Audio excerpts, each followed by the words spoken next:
Hello everyone, आप सभी का चीज़ी कोड में स्वागत है। तो आज के इस वीडियो में हम लोग एपीआई डिप्लॉयमेंट के बारे में बात करेंगे। देखेंगे किस तरीके से हम लोग अपनी एपीआई को डिप्लॉय करते हैं। तो यहाँ पे हम लोग हिरोकू का यूज़ करेंगे। तो शुरू करते हैं हमारा लेक्चर। तो हमारी ऐप के लिए जितने भी हमें एंड पॉइंट्स चाहिए थे वो रेडी हो चुके हैं। मतलब हमने यहाँ पे लॉगिन इंप्लीमेंट किया है, साइनअप इंप्लीमेंट किया है और नोट से रिलेटेड जो हमारे क्रेड ऑपरेशन है उसके लिए हमारे पास एंड पॉइंट्स है और उन पर भी ऑथेंटिकेशन लगा हुआ है। मतलब हम लोग टोकन के थ्रू उसको वैलिडेट करेंगे और वही हमारा ऑथेंटिकेशन का काम करेगा। तो जल्दी इसी तरीके से हम लोग एक एपीआई क्रिएट करते हैं। तो कोई भी सॉफ्टवेयर प्रोजेक्ट पूरा नहीं होता है, तो मैं ये नहीं बोलूँगा कि हमारा ये प्रोजेक्ट कंप्लीट हो चुका है। इसमें आप बहुत सारी चीज़ें लगा सकते हैं अभी, जैसे आप रिक्वेस्ट को वैलिडेट कर सकते हैं, इसमें डिफरेंट मिडिलवेयर्स ऐड कर सकते हैं, आपकी लॉगिंग लगा सकते हैं, इसमें एरर हैंडलिंग कर सकते हैं, सेशन मैनेजमेंट पे और चीज़ें इंप्लीमेंट कर सकते हैं, ऑथ का इंप्लीमेंटेशन कर सकते हैं। तो आप बहुत सारे फीचर्स इसमें ऐड कर सकते हैं। बट ये चीज़ें जो होती हैं वो ओवर द पीरियड ऐड होती हैं। बट हमारे केस में जो हमारी रिक्वायरमेंट है उसको ये फुलफिल कर रही है, तो हम उसी के साथ आगे बढ़ेंगे। तो देखते हैं इसको डिप्लॉय कैसे करेंगे। तो डिप्लॉयमेंट से पहले कुछ चेंजेस करने होंगे हमें, तो उन चेंजेस के बारे में बात करते हैं। तो ये जो कनेक्शन स्ट्रिंग है हमारी मोंगो डीबी की, अभी हमने हार्ड कोड कर रखी है। तो जल्दी हम लोग इसको हार्ड कोड नहीं करते हैं, मतलब इसको अपने सोर्स कोड में कमिट नहीं करते हैं। ये हमारी कॉन्फ़िगरेशन का पार्ट होती है। तो जल्दी ऐसा होता है कि हमारे पास डिफरेंट इन्वायरमेंट्स होते हैं। प्रोडक्शन के लिए अलग इन्वायरमेंट होता है, डेवलपमेंट के लिए अलग इन्वायरमेंट होता है। तो वहाँ पे हम लोग अलग अलग कनेक्शन स्ट्रिंग्स यूज़ करते हैं। या हमारी कुछ और कॉन्फ़िगरेशंस हैं जो डेवलपमेंट स्पेसिफिक होंगी या प्रोडक्शन स्पेसिफिक होंगी। तो उसको हम लोग एक कॉन्फ़िगरेशन फाइल में मैनेज करते हैं। तो यहाँ पे मैं एक कॉन्फ़िगरेशन फाइल डिफाइन करता हूँ। तो इस तरीके से हम लोग यहाँ पे कॉन्फ़िगरेशन फाइल डिफाइन करेंगे .env के नाम से। तो यहाँ पे आप देख सकते हैं डॉट जो है वो पहले लगा हुआ है और हमारी फाइल का नाम है env। यहाँ पे हम लोग अपने वेरिएबल्स डिफाइन करेंगे, मतलब हमारी कॉन्फ़िगरेशन इस फाइल के अंदर डिफाइन करेंगे। तो यहाँ पे मैं एक वेरिएबल बनाता हूँ mongo_url का, और इस तरीके से हम लोग अपनी कनेक्शन स्ट्रिंग मैनेज करेंगे। तो यहाँ से मैं इसको कट कर लेता हूँ और इसको यहाँ पे पेस्ट कर देते हैं। तो यहाँ पे हम लोग डिफरेंट वेरिएबल्स डिफाइन करते हैं जो हमारे एनवायरनमेंट स्पेसिफिक होंगे। अब इस यूआरएल में मुझे एक और चेंज करना है। अब यहाँ पे हमने कोई डेटाबेस का नाम प्रोवाइड नहीं किया है, तो हमारी कनेक्शन स्ट्रिंग के अंदर ही हम लोग अपना डेटाबेस का नाम प्रोवाइड करते हैं। तो यहाँ पे मैं इसका डेटाबेस नेम देता हूँ notes_db। तो इस तरीके से हमारी ये डेटाबेस क्रिएट करेगा। तो बाकी सब कुछ सेम रहेगा। तो इस तरीके से हम लोग इसके अंदर डेटाबेस नेम ऐड करते हैं। तो इसका काम डन हो चुका है। अब हमने अपनी ऑथ फाइल के अंदर ये सीक्रेट की मैनेज करी थी, तो इसको भी मैं यहाँ पे मूव कर देता हूँ। तो इसको कॉपी कर लेते हैं यहाँ से और इसको यहाँ पे पेस्ट कर देंगे। तो अभी के लिए यहाँ पे मैं नोट्स एपीआई दे देता हूँ, बट आप मेक श्योर करें कि यहाँ पे एक सही वैल्यू दें। वहाँ पे आप अंडरस्कोर्स का भी यूज़ कर सकते हैं, स्पेशल कैरेक्टर्स का यूज़ कर सकते हैं, नंबर्स का यूज़ कर सकते हैं। तो आप एक सीक्रेट की बनाएंगे जो कि आपकी एक सिक्योर वैल्यू होगी। तो इस तरीके से हम लोग ये सीक्रेट की डिफाइन करेंगे। अब ये हमारी इन्वायरमेंट फाइल तो रेडी हो चुकी है, मतलब ये हमारी कॉन्फ़िगरेशन रेडी हो चुकी है। तो देखते हैं इस कॉन्फ़िगरेशन को पढ़ेंगे कैसे। तो अपनी इस index.js फाइल के अंदर जाते हैं और यहाँ पे एक पैकेज इंपोर्ट करते हैं .env। तो ये जो .env वाला पैकेज है ये हमारी मदद करेगा इन env फाइल्स को पढ़ने के लिए। तो यहाँ पे इसको इंपोर्ट कर लेते हैं। तो इस पैकेज को हम लोग ऑलरेडी इंस्टॉल कर चुके हैं। तो अगर मैं अपनी पैकेज.json ओपन करता हूँ तो यहाँ पे आप देख सकते हैं ये जो पैकेज है हम लोग ऑलरेडी इंस्टॉल कर चुके हैं और इसी का हम लोग यहाँ पे यूज़ कर रहे हैं। तो इसका एक सिंपल सा फंक्शन है जो हमें कॉल करना है, जो हमारी मदद करेगा इस फाइल को रीड करने के लिए .env.config। तो वो क्या करेगा हमारे लिए, वो हमारी इस env फाइल को पढ़ेगा, इसके अंदर जितने भी वेरिएबल्स होंगे उसके कॉरस्पॉन्डिंग हमारे इन्वायरमेंट वेरिएबल्स बना देगा। तो हमारे इन्वायरमेंट के अंदर डिफरेंट वेरिएबल्स होते हैं। तो आपने देखा होगा आपके सिस्टम के अंदर इन्वायरमेंट वेरिएबल्स होते हैं। तो अगर मैं अपना CMD ओपन करता हूँ और यहाँ पे मैं लिखता हूँ सेट, तो यहाँ पे आप देख सकते हैं हमारे पास डिफरेंट वेरिएबल्स हैं। तो इसी तरीके से हमारे लिए जो env फाइल है ये हमारे लिए कुछ वेरिएबल्स क्रिएट कर देगी। तो इनको हम लोग अपने कोड में एक्सेस करेंगे। तो देखते हैं इनको एक्सेस कैसे करेंगे। तो वापस अपनी index.js फाइल पे जाते हैं और यहाँ पे हम लोग कनेक्शन स्ट्रिंग की जगह इस तरीके से कोड लिखेंगे process.env। तो जितने भी हमारे वेरिएबल्स होंगे वो हमें इस एनवायरनमेंट वेरिएबल के अंदर मिलेंगे और हमारे वेरिएबल का नाम है mongo_url। तो इस तरीके से मैं अपना ये mongo_url वाला वेरिएबल एक्सेस करूँगा। तो यहाँ पे हमने एक वेरिएबल डिफाइन किया था mongo_url और उसको एक्सेस करने के लिए हम लोग इस तरीके से लिखेंगे। तो एक बार दोबारा से रिपीट करता हूँ कि यहाँ पे हुआ क्या है। तो हमने यहाँ पे एक एनवायरनमेंट फाइल डिफाइन करी है, जितनी भी हमें कॉन्फ़िगरेशंस डिफाइन करनी है इस तरीके से हम लोग यहाँ पे वेरिएबल्स डिफाइन करेंगे, मतलब एक की वैल्यू पेयर डिफाइन करेंगे। तो ये हमारी कॉन्फ़िगरेशन रेडी हो चुकी है। अब इस कॉन्फ़िगरेशन को पढ़ने के लिए हमने इस पैकेज का यूज़ किया है .env और हमने इसका एक मेथड कॉल किया है config। तो ये हमारी इस env फाइल को पढ़ेगा और इसके अंदर जितने भी वेरिएबल्स होंगे वो हमारे सिस्टम वेरिएबल्स बना देगा। अब उन सिस्टम वेरिएबल्स को पढ़ने के लिए, मतलब हमारे एनवायरनमेंट वेरिएबल्स को पढ़ने के लिए हम लोग अपने प्रोसेस वाले ऑब्जेक्ट का यूज़ करते हैं। तो ये नोड का प्रोसेस है। तो नोड के अंदर हमारे पास ये प्रोसेस का ऑब्जेक्ट होता है, उसके अंदर ये env वाली प्रॉपर्टी है। तो जितने भी सिस्टम वेरिएबल्स होंगे हम लोग इस तरीके से उसको एक्सेस करेंगे। तो इस तरीके से हमें अपनी कनेक्शन स्ट्रिंग मिलेगी। तो आई होप आपको ये क्लियर हो रहा होगा। अब इसको समझने के लिए एक और तरीका बताता हूँ। अब हमारी डेवलपमेंट की इन्वायरमेंट है, वहाँ पे हमारा डेटाबेस अलग होगा। एक हमारे प्रोडक्शन की इन्वायरमेंट है, वहाँ पे हमारा डेटाबेस अलग होगा। तो जो प्रोडक्शन वाली इन्वायरमेंट है उसके इन्वायरमेंट में हम लोग कोई और वेरिएबल सेट करेंगे, मतलब उस सर्वर पे हम कुछ और इन्वायरमेंट वेरिएबल सेट करेंगे और जो हमारी डेवलपमेंट वाली इन्वायरमेंट है वहाँ पे हम लोग कुछ और वेरिएबल सेट करेंगे। तो उससे क्या होगा, जब हम इस तरीके से इसको एक्सेस करेंगे तो डेवलपमेंट वाले डेटाबेस सर्वर को कनेक्ट करेगी और प्रोडक्शन वाले डेटाबेस सर्वर को। तो आई होप आपको ये सेंस बना रहा होगा कि हमें इन्वायरमेंट वेरिएबल्स क्यों डिफाइन करने हैं। डेवलपमेंट वाले जो होंगे वो डेवलपमेंट वाले इन्वायरमेंट वेरिएबल्स को एक्सेस करेंगे, प्रोडक्शन वाले जो होंगे वो प्रोडक्शन वाली इन्वायरमेंट वेरिएबल्स को एक्सेस करेंगे। तो इस तरीके से हम लोग इस प्रोसेस ऑब्जेक्ट का यूज़ करेंगे। तो आगे बढ़ते हैं। अब जनरली क्या होता है, ये जो हमारा पोर्ट नंबर होता है ये भी हमारा हार्ड कोडेड नहीं होता है, ये हमारे इन्वायरमेंट स्पेसिफिक होता है। अब ऐसा हो सकता है कि मैंने Heroku पे डिप्लॉय किया है तो वो मुझे कह रहे हैं पोर्ट नंबर 4000 पे आप एग्जीक्यूट कर लो। अब सपोज मैंने AWS पे होस्ट किया है तो वो कह रहे हैं 8000 पे होस्ट कर लो। तो ये जो पोर्ट नंबर होता है ये फिक्स नहीं होता है, ये भी हमारे को इन्वायरमेंट वेरिएबल से ही मिलता है। तो इसके लिए यहाँ पे मैं एक वेरिएबल क्रिएट करूँगा कॉन्स्ट, और यहाँ पे मैं लिखूँगा पोर्ट। यहाँ पे मैं लिखूँगा process.env और इसके अंदर हमारे पास एक पोर्ट नाम का वेरिएबल होगा। तो जल्दी ये स्टैंडर्ड होता है कि जिस भी इन्वायरमेंट पे आप होस्ट कर रहे हो तो वहाँ पे आपके पास एक इन्वायरमेंट वेरिएबल होगा पोर्ट नाम का, तो उसका हम लोग यूज़ करेंगे। और अगर हमें ये पोर्ट नंबर नहीं मिलता है तो यहाँ पे हम लोग बाय डिफ़ॉल्ट 5000 दे देंगे। तो इस तरीके से हमारा ये पोर्ट वाला वेरिएबल डिफाइन होगा, तो इसी का हम लोग यूज़ करेंगे। तो इस 5000 को मैं ऐसे रिमूव कर देता हूँ और यहाँ पे पोर्ट वाला वेरिएबल यूज़ कर लेते हैं। सिमिलरली इसको भी मैं ऐसे चेंज कर देता हूँ और इसको यहाँ पे कर देते हैं प्लस पोर्ट। तो हमारी इस तरीके से ये एप्लीकेशन काम करेगी। तो आई होप आपको ये सेंस बना रहा होगा।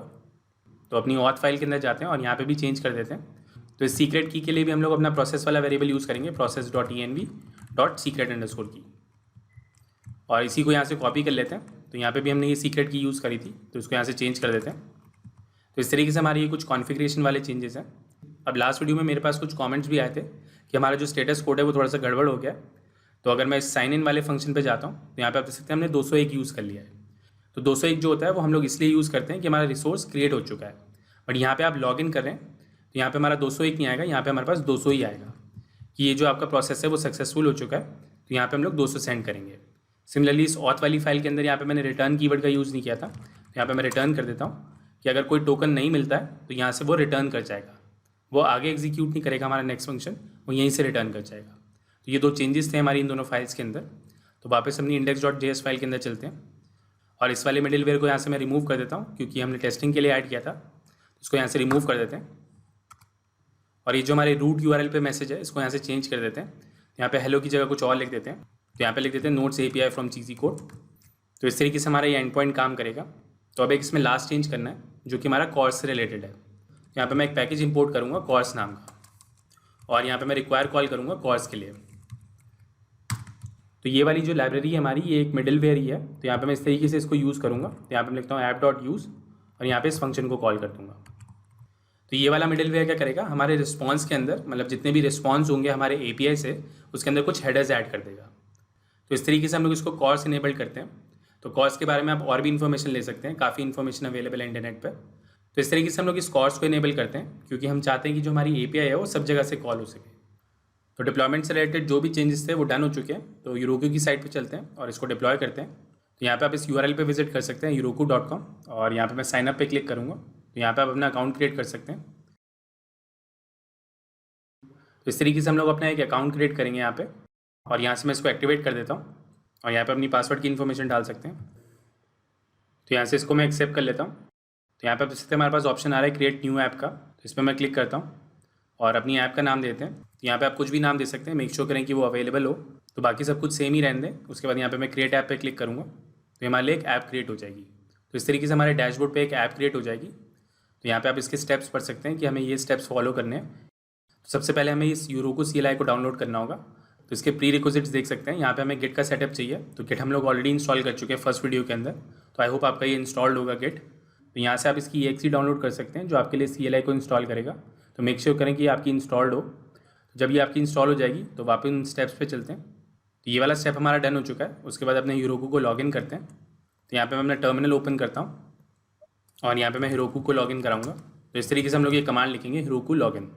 तो ये वाली जो कमांड है आपकी जब भी चलेगी जब आपकी CLI जो है वो सही से इंस्टॉल्ड हुई होगी। तो यहाँ पे मैं कोई और की प्रेस कर देता हूँ तो ये हमारे लिए एक ब्राउज़र विंडो ओपन करेगा। तो यहाँ पे आप देख सकते हैं हमारे लिए एक ब्राउज़र विंडो ओपन हो चुकी है और यहाँ पे मैं लॉगिन पे क्लिक करूँगा। तो अपनी और कमांड्स एग्जीक्यूट करते हैं। उसके बाद हमें ये वाली कमांड्स एग्जीक्यूट करनी है।